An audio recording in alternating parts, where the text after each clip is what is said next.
찐생 여러분 안녕하세요. 2025년 2월 7일 찐쌤의 글로벌 투자의 정석 시작하겠습니다. 저는 찐쌤 김진입니다. 오늘 길이 너무 미끄럽죠. 그리고 날도 춥고 여러모로 진짜 많이 힘드셨을 텐데 정말 고생 많이 하셨습니다.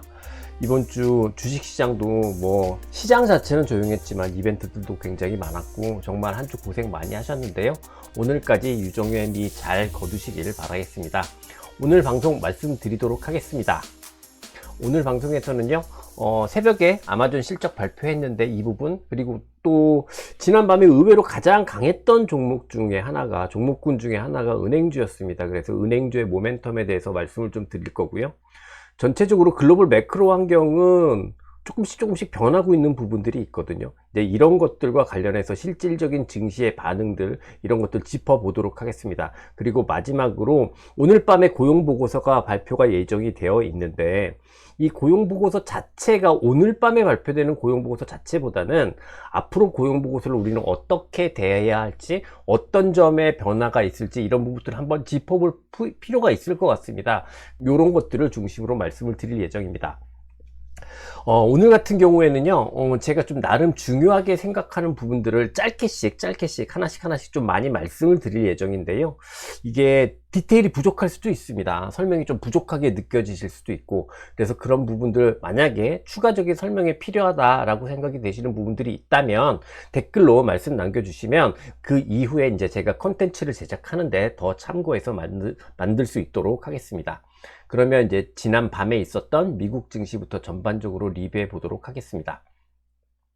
지난밤 미국 증시 같은 경우에는 나스닥이 상대적인 강세를 보이면서 전반적으로는 보면 그냥 특별하게 변화된 거 없이 정체권 내 혼조세 마감이다, 이렇게 볼 수 있을 것 같습니다.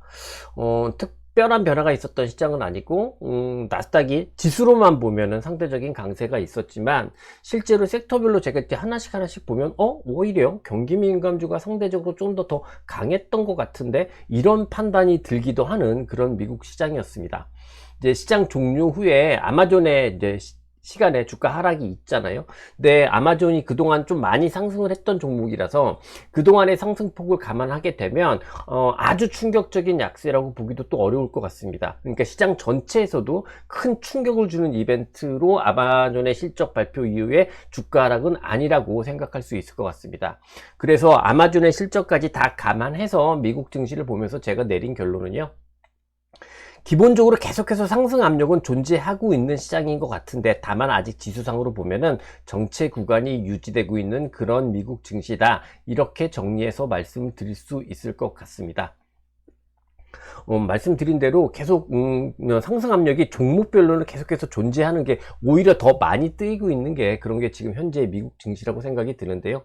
그래서 어저께 미국 증시 같은 경우에는 첫 번째 순환하는 하드웨어, 소프트웨어, 두 번째 은행주의 고가 랠리, 세 번째는 변화하는 매크로 환경, 요 세 가지를 가지고 다 설명할 수 있을 것 같습니다. 하나씩 설명드리고 나중에 다시 최종적인 결론, 전략으로 갈 수 있도록 하겠습니다. 첫 번째 꼭지는 순환하는 하드웨어, 소프트웨어입니다.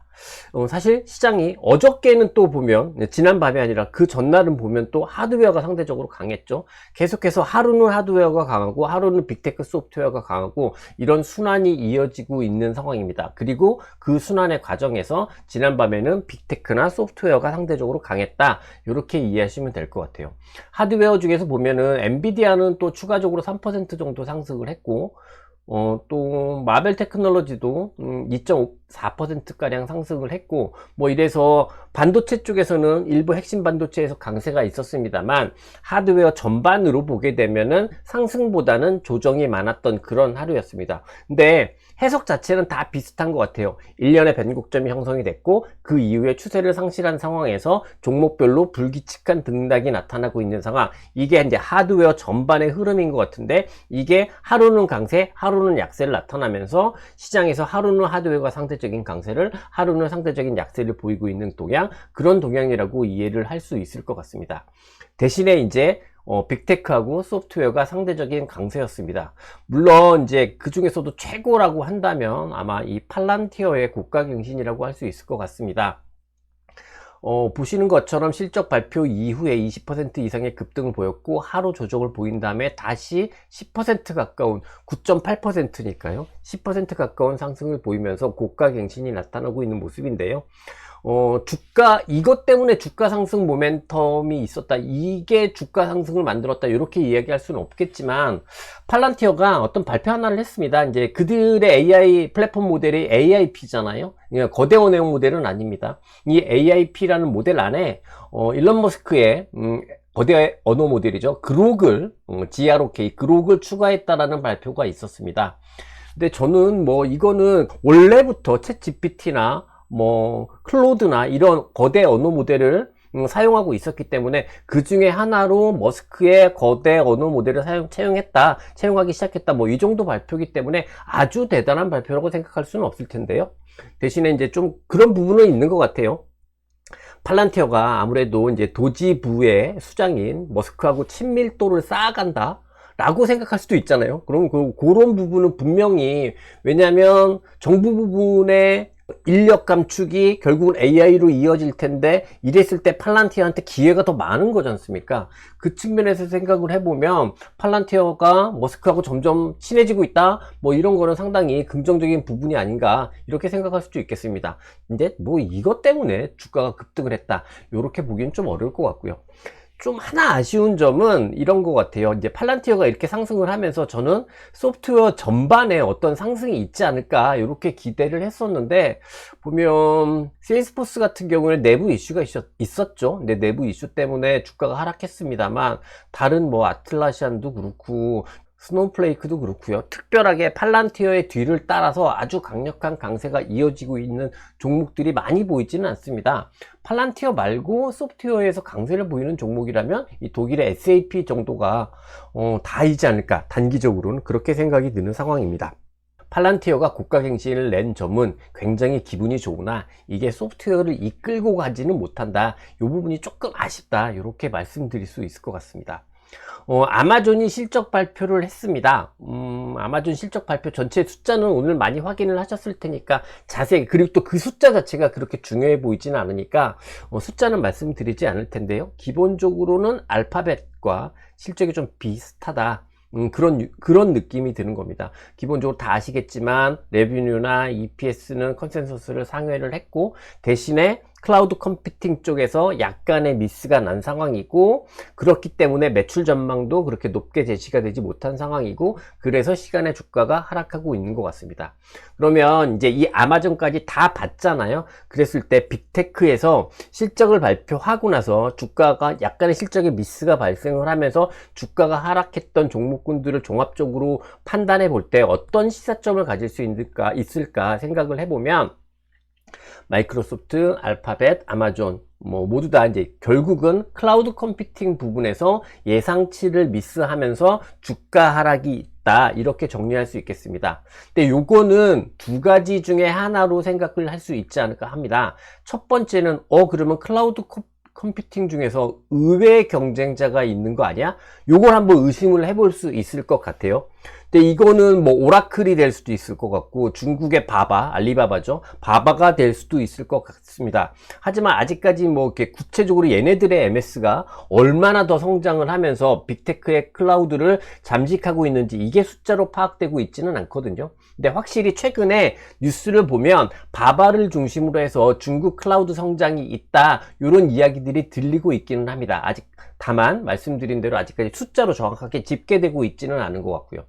네, 회사 측에서는 마이크로소프트, 알파벳, 그리고 아마존 모두 이 회사 측에서는 이런 경쟁 관계 때문에 클라우드 컴퓨팅이 부진했다라고 설명하지는 않고, 오히려 클라우드 컴퓨팅이 부진한 이유는 자신들의 AI 캐파 자체가 부족해서, 아직까지는 AI 데이터 센터 클라우드 능력 자체가 부족하기 때문에 욕심만큼 시장에서 기대하는 것만큼 성장하지 못하고 있다, 요렇게 설명하고 있습니다.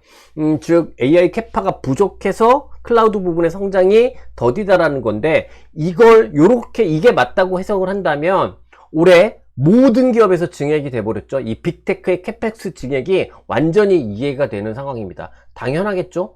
성장이 부족한 이유가 자신들의 캐파가 부족하기 때문인 거니까, 그러니까 캐펙스를 증가한다. 그래서 캐펙스 증액이 발표되었다. 너무 쉽게 이해될 수 있는 부분인 것 같습니다. 빅테크 입장에서 생각을 해보면 그러면 수익성 우려 요인이 발생을 하는 거겠죠. 어찌됐든 AI 데이터 센터 자체가 모자란 상황이니까 빅테크 입장에서는 계속해서 투자를 해야 될 거고, 이러니까 수익성의 우려 요인이 될 겁니다. 하지만 이거 자체는 뭐 다 느끼시는 대로 하드웨어에는 나쁠 이유가 될 수는 없겠다, 이렇게 생각할 수 있을 것 같아요.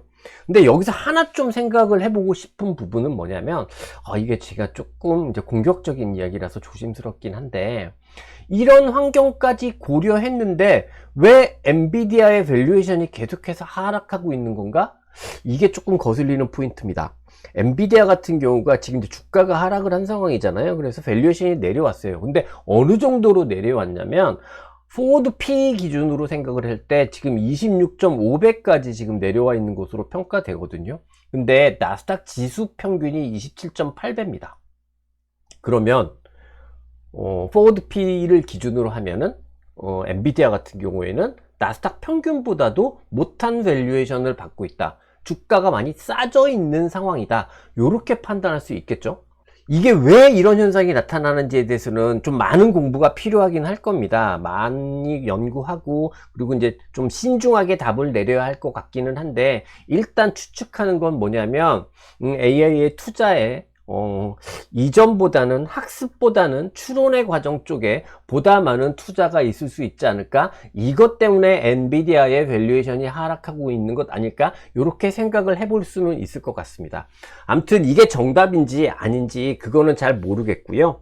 저는 이렇게 생각을 합니다. 제가 꺼려진다라고 하는 부분은 뭐냐면, 엔비디아 같은 성장주, 이런 성장주는 주가의 밸류에이션이 내려가서 주가가 싸지고 있는 게 제 기준에서는 그렇게 좋은 환경은, 좋은 흐름의 변화는 아닌 것 같습니다. 항상 이런 성장주들은 항상 비싸서 항상 못 사야 주가가 좋은 거지, 딱 주식을 사기 좋게 밸류에이션까지 내려가는 상황이면은 그 이후에 좋은 주가가 형성되는 경우가 별로 없었거든요. 그래서 오히려 엔비디아의 밸류에이션이 하락이 되고 있는 게 나름 꽤 의미 있는 이벤트라고 생각을 하고, 우리도 앞으로 투자를 할 때 좀 생각해 봐야 되는 부분이 아닌가라는 판단이 듭니다. 다행스러운 거는 밸류에이션이 내려가고 있는 종목이 엔비디아만 내려가고 있지, 뭐 브로드컴이나 마벨 테크놀로지나 반도체 전체에서는 내려가고 있지 않다라는 점인 거고요. 그렇다면 우리는 엔비디아만 따로 분리해서 조금은 따로 생각해 볼 필요가 있지 않을까, 일단 이렇게 화두를 던져봅니다. 뭐 엔비디아를 가지고 계신 분들 입장에서는 저희 이런 이야기가 결코 달갑게 느껴지지는 않으시겠지만, 최소한 뭐 제가 어떤 의도를 가지고 말씀을 드리는 건 아니고, 그간의 제 경험을 보면 저는 세상에서 제일 싫은 주식이 뭐냐면 밸류에이션이 싸지는 주식이에요.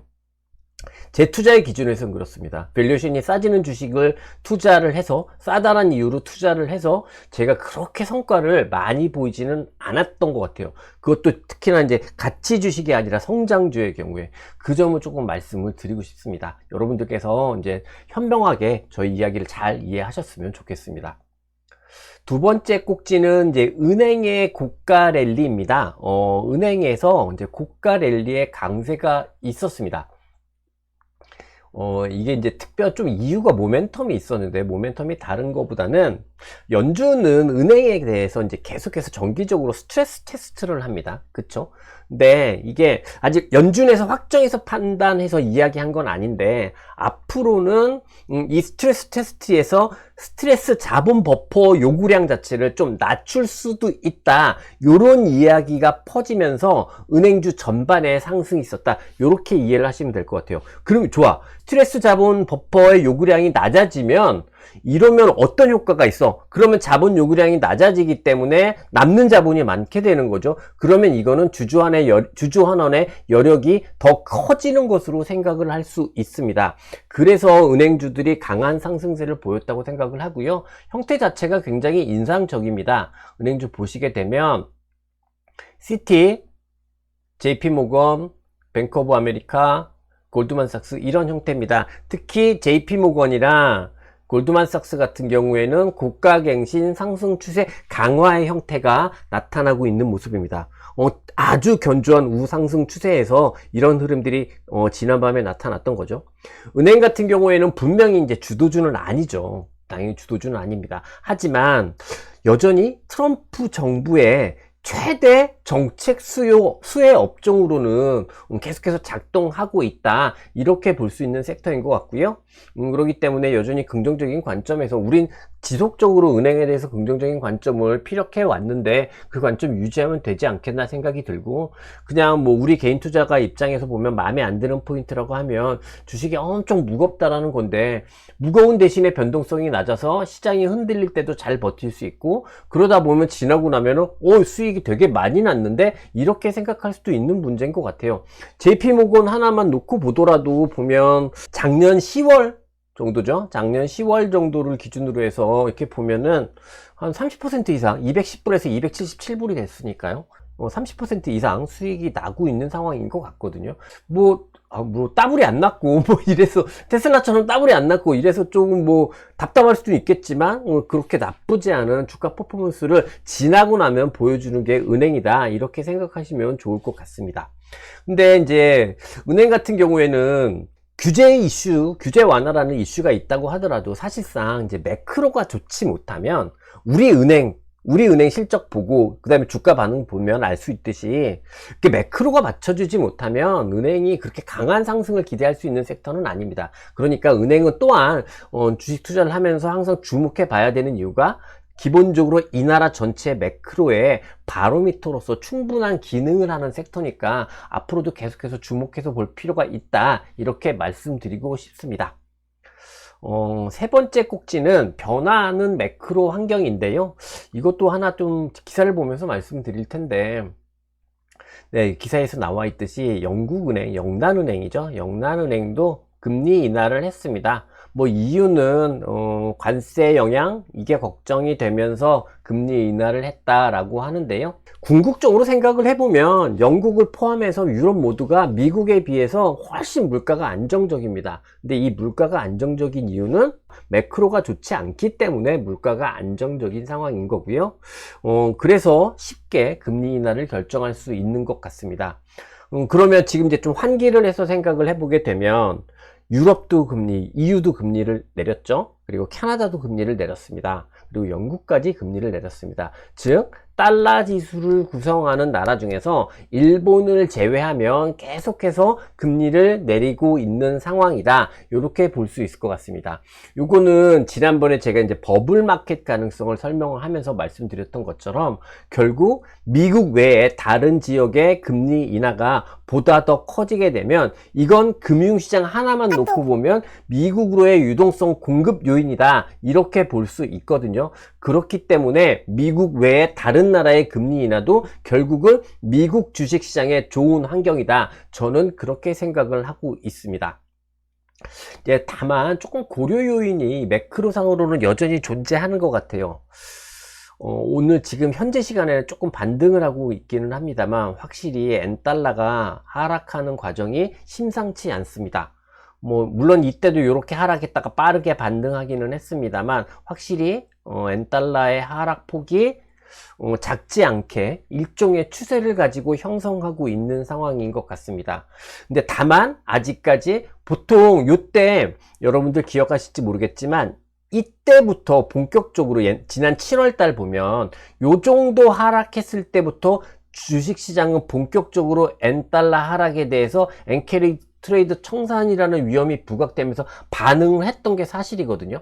그럼 요때도 이렇게 반응을 했었으니까 정말 엔캐리 트레이드 청산이 위험하다고 하면 지금 요 정도 내려온 상황에서도 글로벌 금융시장, 특히 미국의 빅테크를 중심으로 한 금융시장은 반응을 하는 게 맞을 텐데 아직까지 반응을 하고 있지는 않은 것 같습니다. 그래서 이제 환경적으로 여전히 조금 깨름직한 환경은 남아 있는데 아직까지 본격적으로 금융시장, 특히 주식시장에서 반응은 하고 있지 않다, 이렇게 정리해 볼 수 있을 것 같습니다. 제가 이제 남들은 참 많이 보여주시더라고요. 많이 보여주시는 주식인데, 이거 지표인데, 저는 이거 하등 쓸모없다라고 생각하는 것 중에 하나가 뭐냐면, Fear and Greed 지표인데요. 오늘 좀 하나 말씀드리고 싶은 건, 전 역으로 해석을 하고 싶어서 말씀을 드리는 건데, 지금 Fear and Greed 그래프를 보시는 것처럼, 우리 지금 증시가 불안한가요? 그렇지 않잖아요. 우리 마음은 불안할 수 있지만 시장 자체는 굉장히 안정적인 레벨을 유지하고 있고, 앞서 봤듯이 은행주도 고가고 플란티어도 고가고 막 고가갱신을 하는 종목들이 있습니다. 그런 상황임에도 불구하고 이 피어 앤 그리드 지표를 보면은 아직까지 심리가 어디에 있냐면 피어에 있습니다. 공포의 영역에 머물러 있는 게 지금 이제 피어 앤 그리드 지표거든요. 그렇다라면 이거는 그만큼 시장 외적으로 보면은 불안한 요소가 굉장히 많은데, 그런 불안한 요소에도 불구하고 증시 자체로는 안정적이라는 뜻이 될 수 있을 것 같습니다. 저는 이렇게 생각해요. 이런 여러 가지 경제 지표를 보고 뭐를 보고 다 중요합니다만, 결국 우리에게 가장 중요한 건 주식시장의 흐름이잖아요. 그리고 그 주식시장의 흐름을 중심으로 생각해 본다면 현재 부정적인 상황 대비 확실히 긍정적인 형태의 주식시장을 보여주고 있다. 이건 다시 한번 확인할 수 있는 부분이 아닌가, 저는 그런 생각이 들어서 이번에 저는 아마 처음 보여드린 것 같은데 이 피어 앤 그리드 지표를 말씀드려봤습니다. 네, 이제 오늘 저녁에 고용보고서가 발표되잖아요. 그래서 이 고용보고서에 관해서 오늘 좀 제가 말씀드리고 싶은 부분이 있어서 그 부분을 말씀을 드리려고 합니다. 일단 이번 주에 뭐 ADP 민간 고용도 발표됐고 졸트 잡 오프닝도 발표됐고 주간 실업수당 청구 건수도 발표가 됐는데, 지금 이번 주에 발표된 고용지표 자체는 조금 혼조세인 것 같아요.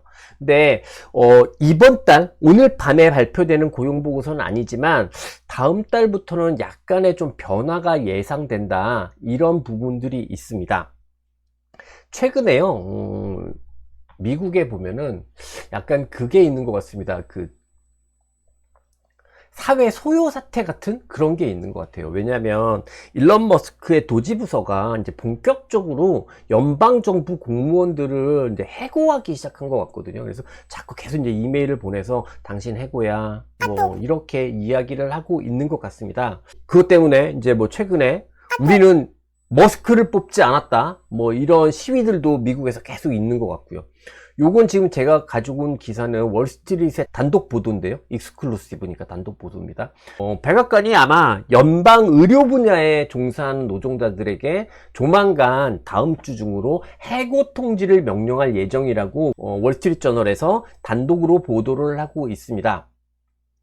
이건 좀 생각을 해봐야 되는 문제인데요. 미국 시장 같은 경우에는 전 세계적으로 다 마찬가지긴 합니다만 의외로 생각보다 고용시장에서만큼은 이 정부 부분의 비중이 높은 나라거든요. 네. 그런데 이 정부 부분이 도지부서를 중심으로 해서 본격적으로 효율화를 들어가면서 인력 감축을 시작한다고 한다면 이 부분에 이 해고가 일정 수준은 민간으로 흡수가 될 수는 있겠습니다만 전체적으로 생각해보면 고용시장 전체에 충격이 발생할 가능성을 배제할 수 없다. 다음 달부터는, 지금 이번 달에 계속해서 해고 통보가 나니까 다음 달에는 보다 더 본격적으로 고용시장 충격이 나타날 가능성도 배제할 수 없다, 이렇게 생각할 수 있을 것 같습니다. 이미 이번 달에도 넘펌 페이롤 같은 경우에는 지난달 대비해서 감소하는 게 지금 예상되고 있는 상황이거든요. 근데 이게 다음 달이 되면은 더 큰 영향이 있을 수도 있을 것 같아요. 근데 만약에 여기서 고용보고서가 고용시장 자체가 비교적 심각한 충격으로 나타나게 된다, 그렇게 되면은 지금까지 유지되었던 연준의 통화 정책이 그냥 올해 내에 한 2번 정도만 금리 인하를 할 것 같은, 높은 물가 때문에 금리 인하를 할 것 같은 그런 기조였잖아요. 근데 그런 기조에 변화가 올 수도 있을 것 같거든요.